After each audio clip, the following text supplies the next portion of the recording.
Why did you ask her if she was willing to do a gangbang? She sounded eager. She sounded like she wanted to learn, and I made a mistake.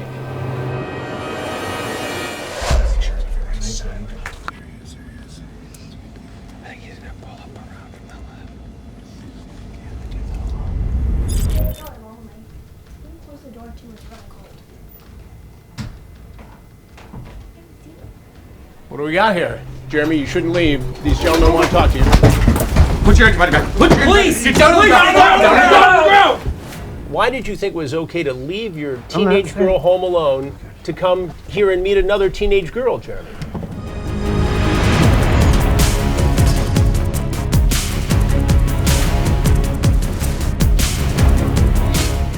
Does any part of you feel sorry for these guys?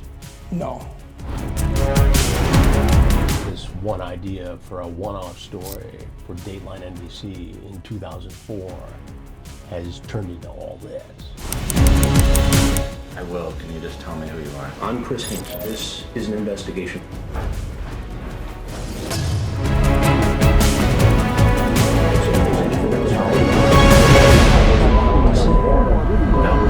In this episode, we trudge into the dark corners of crime, perverts, and Preds who prey on kids. We team up with Chris Hansen, a man who has spent the last 2 decades as the premier Pred catcher on the planet. Together, we team up in a sting operation to catch these.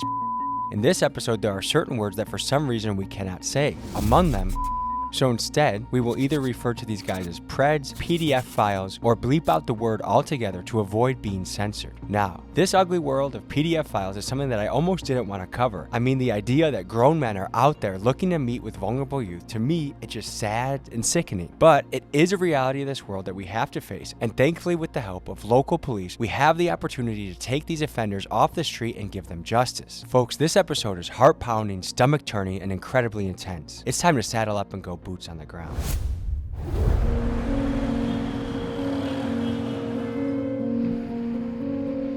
Today we're diving into the dark world of and we're doing it with one of the best in the business, Mr. Chris Hansen. We're just down the road from a sting operation where they're luring guys in and then promptly arresting them. To me, I'm really fascinated to get to the bottom of why this is happening. So let's try and learn something together. Buckle up, folks. We're in for one today. Just as we arrived in Michigan and we're gonna set out to the Sting House, we got word from Chris's team that an offender was on his way to get busted and for us to lay low until they booked him. What happened next is one of the most powerful moments of Chris's career. No, there's no one home. You can close the door, it's cold outside.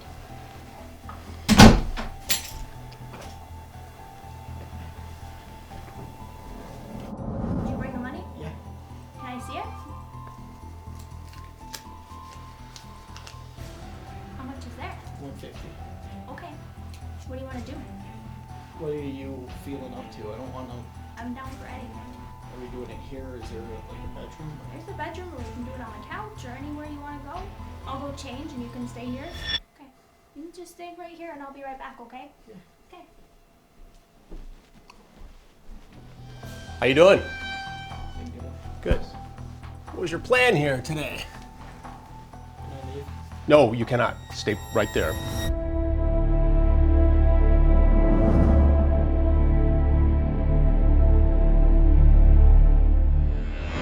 From the law enforcement angle, what have you seen in this world? Seems over the last 10 years, it's gotten worse, in my opinion. Just based off interviews I've done over the years with children, child forensic interviews over the child abuse type stuff, sexual abuse. How common are these people out in the world, these predators? To be quite honest, I think it's a very scary thought. I think they're very common. I think parents should be well aware of the stuff that happens on the internet. My name is Sam Christian. I'm a retired Chicago Police Deputy Chief on the Chicago Police Department. I spent 14, 15 years in what's called Special Investigations of the Youth Division, chasing pedophiles, basically. When I was doing this work, and we would do lectures and seminars, and I thought at that time you could probably find a pedophile rather on probably every square mile in the city of Chicago. Well, you know, I kind of fell into working with, so I fell into forensics, and have been helping lock the sons of bitches up for 30 years. I don't know, how many people are versus how many billions of people we have. No one's ever clear with that because we're only basing it on those that were convicted. We know that there's no place we could go in this country where it isn't happening. I mean, we're in the UP of Michigan, and right now we could be talking to someone down in Texas that could potentially be up here within a couple days to try to, potentially take your child. So it's not just in your backyard anymore. It's like a nationwide thing. What's your name? Joe, I was looking online to play. To play, and what do you mean by play, Joe? Yes. You talked to somebody online and on the phone, and you were pretty graphic. How many times had you met women online before for sex? 2 or 3. 2 or 3. And what do you do for a living now, Joe? I'm a grocery manager. Here in town? Marquette. In Marquette. Over the phone, she tells you that she's 15. You say to her, that's messed up. That is. But yet you continued to talk about having sex with her. It almost seems as though that age excited you. You asked if she would do a gangbang. Why did you ask her if she was willing to do a gangbang? She sounded eager. She sounded like she wanted to learn, and I made a mistake. I have a addiction. I will admit that I have a porn addiction. I got addicted to porn when I was probably 11, 12 years old. Did you bring condoms? I did not. I might have one. Right. But you were willing to have unprotected sex with this girl. I don't know if I would have gone that far. So it seems to me that if I wasn't here and a real 15-year-old girl was, you would have been having sex with her by now. I should go away for a very, very, very long time. There's no one to blame but myself. All right, Joe, well, there's something you need to know. I'm Chris Hansen with... Take Down with Chris Hansen. Have you seen the shows before? I have. And what have you thought of those shows? But I appreciate what you do. Well, thank you. Did you ever think you're going to end up face to face like this? When I walked in here and saw the pizza box, I honestly knew. Is that enough for you? Yep. Just the wallet. No other weapons or anything on you, sir? No. I'm just gonna give you a quick pat down. All right. Joe, thank you for being straight up with me. I appreciate it. Can I shake your hand? Yes. It's hot and sweaty. I appreciate it, buddy. Good luck to you, all right? I'm sorry. Get Thank the you. help you need, all right? Absolutely. Okay.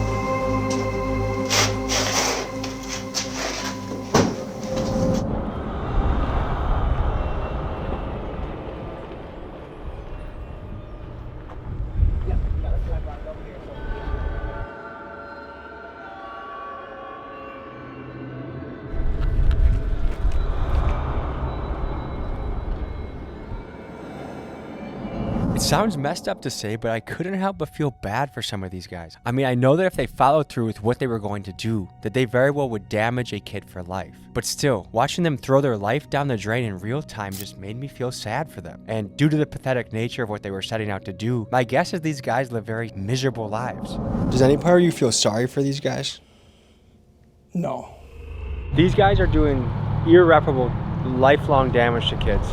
I felt like just looking at them, I feel repulsed, I feel ick, I feel like, and just feel good. Like hearing that door shut behind, like I had like a word in my head, just justice. Let's head to the Sting house. So what's going through your head when you bust a guy like that? It's sad to see that we have this in the community, but it's good to see something come out of it to get these people off the streets. The maximum for the punishment is 20 years to life. Easily at least serve a couple years. Hopefully we have a successful rest of our day.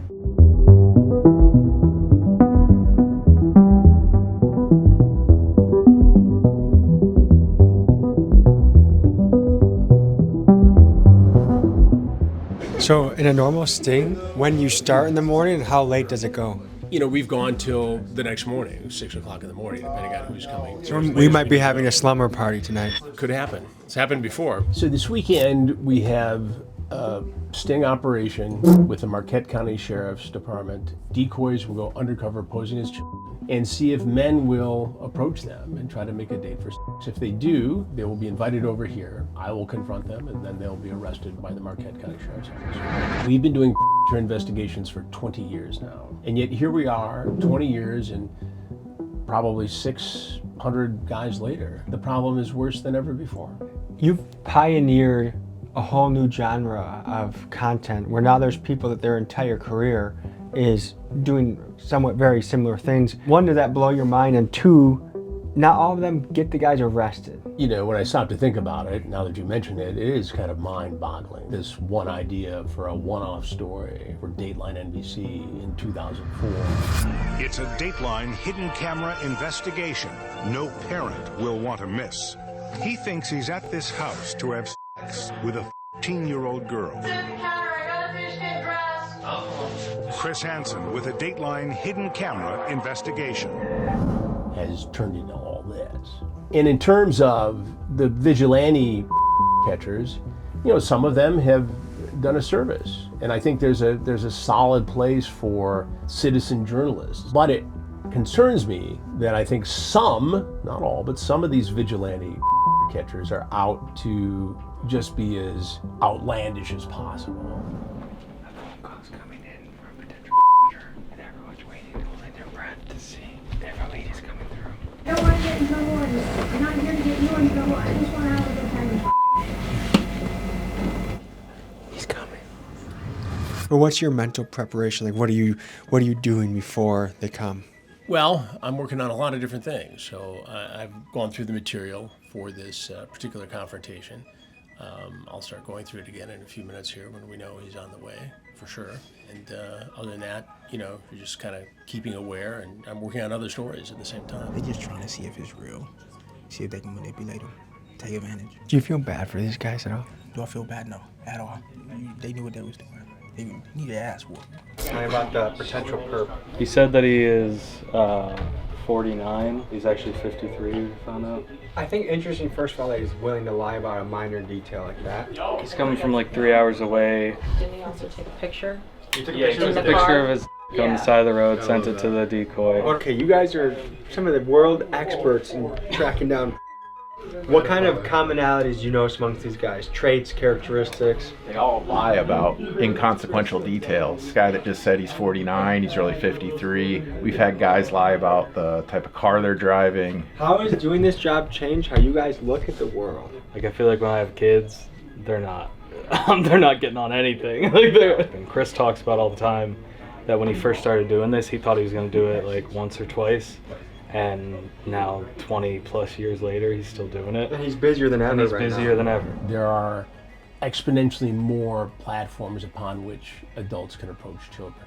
So while there is more activity now than ever before, it's more difficult to detect. I think technology has opened this up. I think people are more exposed to fantasies. Is it all men or ever women showing up here?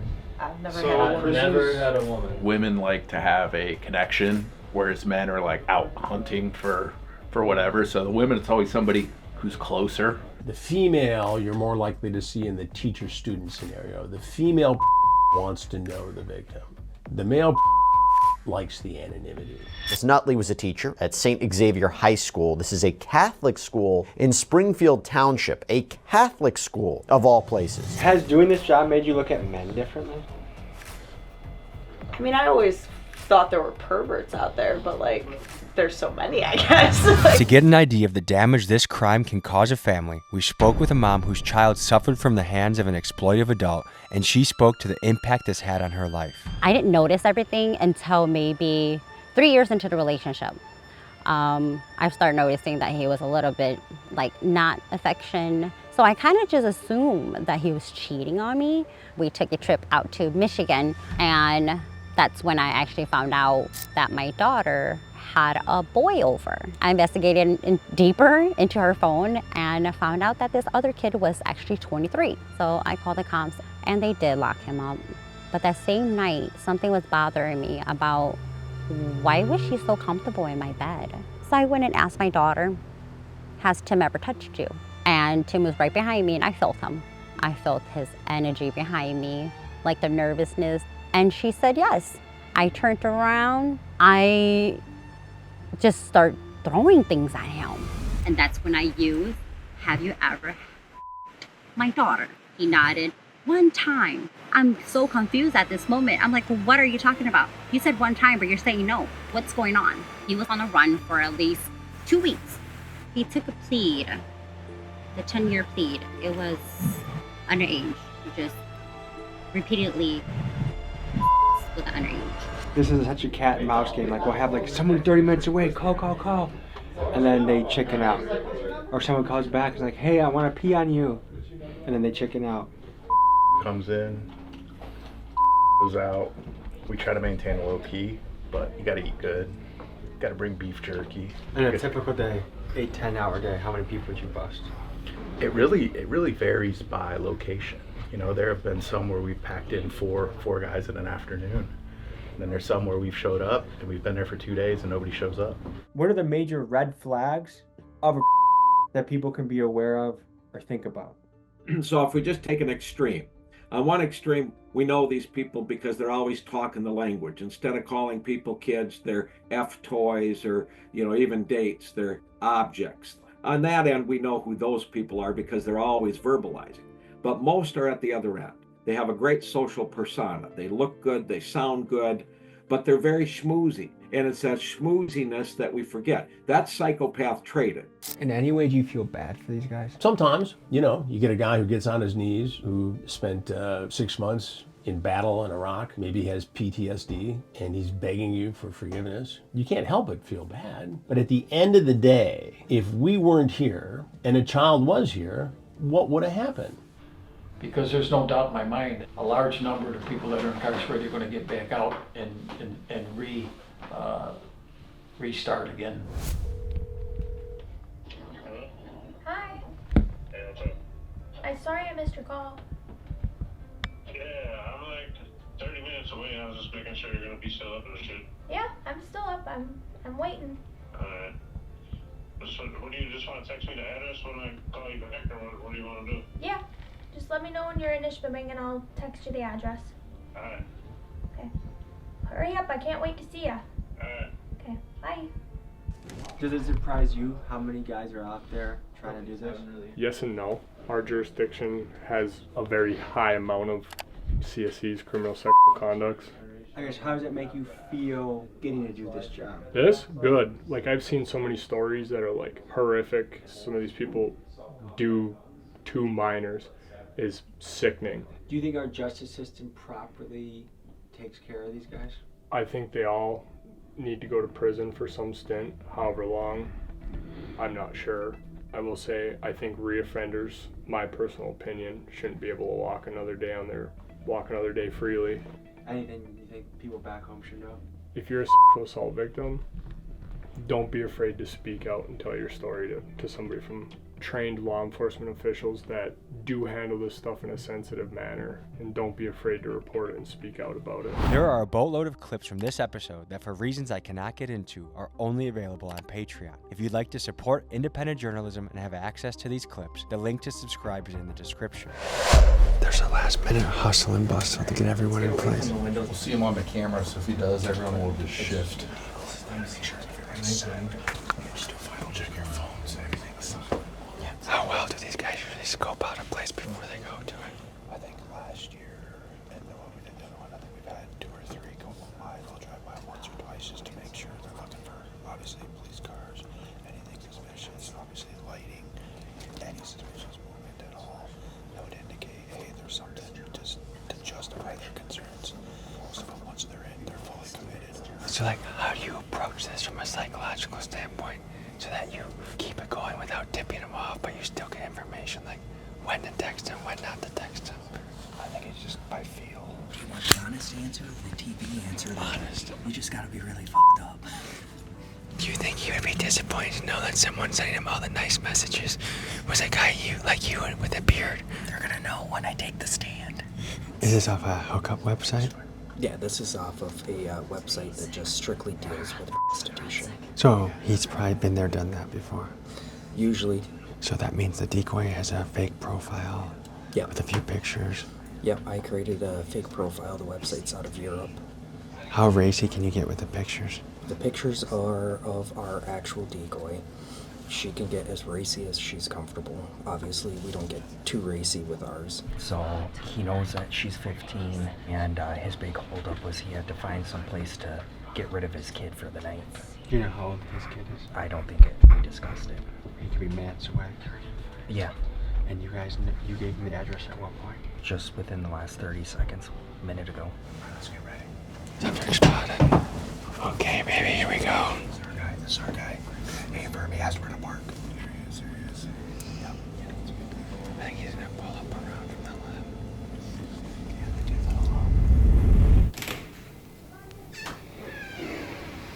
It's cold outside. Can you close the door too? It's really cold. You want me to go grab them white clothes or whatever? That's okay. You can just hang out. You can have a seat.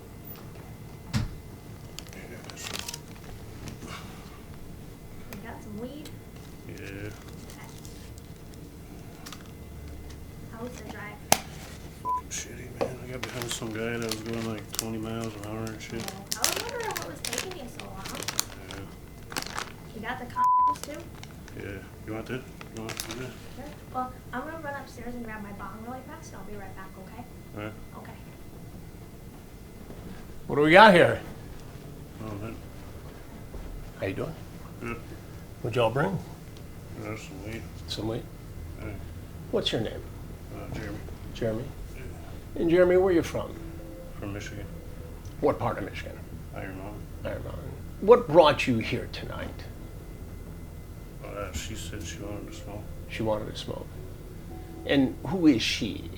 I have no idea. You have no idea? No, I just met her online. You just met her online. Okay. And what was your plan here for tonight, Jeremy? Just smoke. Smoke? Yeah. Sex? I mean, she said she... She said she would have sex with you. That's what she said. That's what she said. And how old is she? She said her thing says 19. Keep your hands out of your pockets, please. She said what? She said 19. She said 15. Oh, I don't know. Her thing says 19 on her. Well, everybody has to say 19 to get on the platform, but she told you she was 15. Oh, I didn't even pay attention to that. You didn't pay attention. So you drive how many hours? Oh, just like an hour. About an hour. Yeah. And did you stop at all along the way?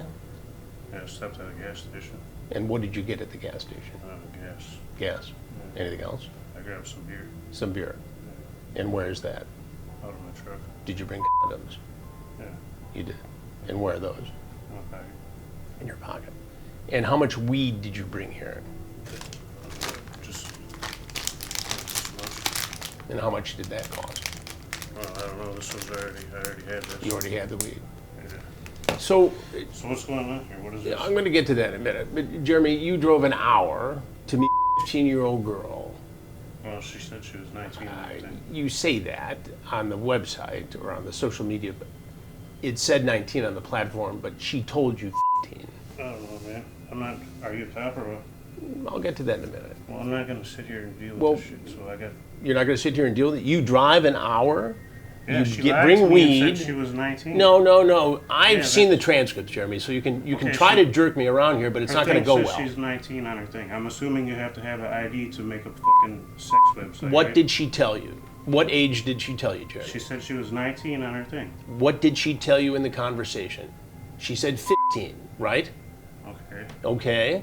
So what made you think it was okay to drive an hour, bring weed and alcohol to a 15-year-old girl after a sexually charged conversation? I didn't know she was. Okay, we can go round and round, but she told you. What made you think that this was okay? I didn't think it was okay. You didn't think it was okay. So why did you do it? I just need a lawyer or something. Are you a married guy? No. You're not married. No. Do you have kids? Yeah. How many kids? 2. 2. And where are your children tonight? My kids, one's at a friend's house and the other one's at home. One's at home. And how old are your children? I got one's 14 and one's 16. One's 14 and one's 16. So the 16-year-old's at home. Yeah. And the 14-year-old is where? At a friend's house. At a friend's house. Did you drop the 14-year-old off at a friend's house so you could come here? No, she was already there. She was already there. Yeah. So you left your 16-year-old child home alone. She's 16. But you left her home alone so you could come here to meet a 15 for sex. You want to just hold tight here, Jeremy. There's something you need to know before you go. Just sit. I don't need to know. Jeremy, I'm Chris Hansen, and I do stories on men. Jeremy, you shouldn't leave. These gentlemen want to talk to you. Put your body back. Put your Please! Get down on the ground! Down on the ground! Hey, he's on the couch. Watch sit. All right, Relax, buddy. Relax, buddy. Slow down. Relax. Slow down. Relax. Slow down. Speak. All right. Okay, what the fuck, dude? Jeremy, I asked you not to leave. And look what happened. Is there anything else you want people to know about the situation you're in tonight, Jeremy? No. Why did you think it was okay to leave your teenage girl home alone to come here and meet another teenage girl, Jeremy? All right, we're gonna sit you up, okay? We're gonna roll over to your back. Bring your knees up to your chest. Ready? 1, 2, 3. Go ahead and take a seat. Jeremy, how old are you? 41. 41. And what do you do for a living, Jeremy? Work at a warehouse. You work at a warehouse. And what do you do at the warehouse? Load trucks. Load trucks. Well, Jeremy, as I started to say before you tried to leave, I'm Chris Hansen. I'm not giving you guys permission to videotape. Well, we don't need it. Okay, well, I don't have nothing to say. We do stories on men who try to meet kids for sex. And you've become one of those stories. Is there anything else you want people to know? No. Okay, well, these people here will take it from here then.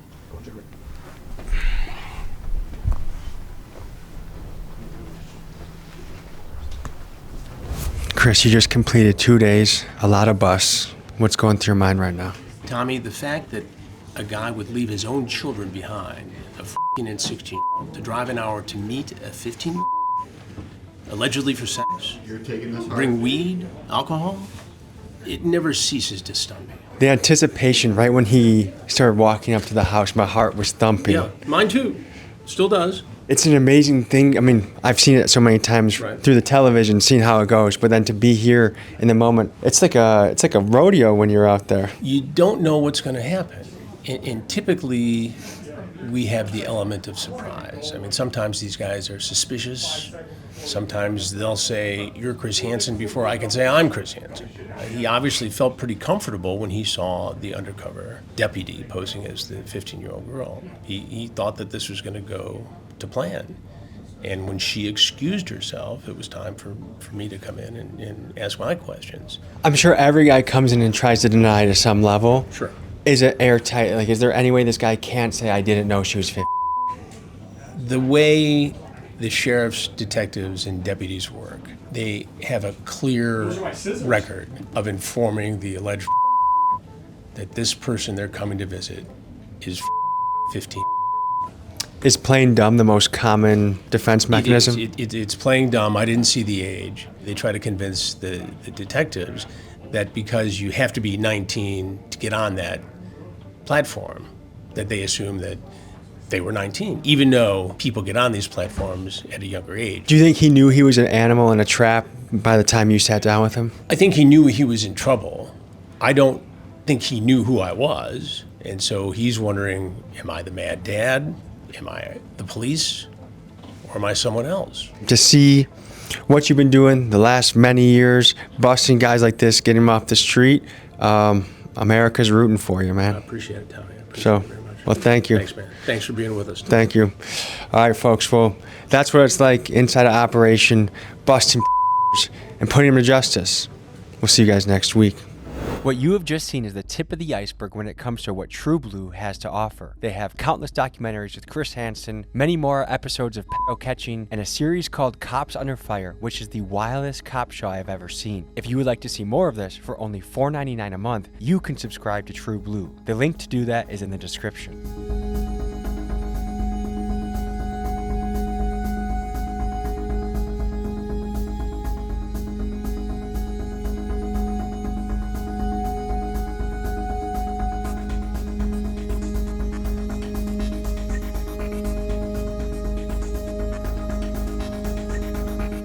Folks, hope you enjoyed this episode. You want to watch another? Here. You want to subscribe? Over here. See you next week.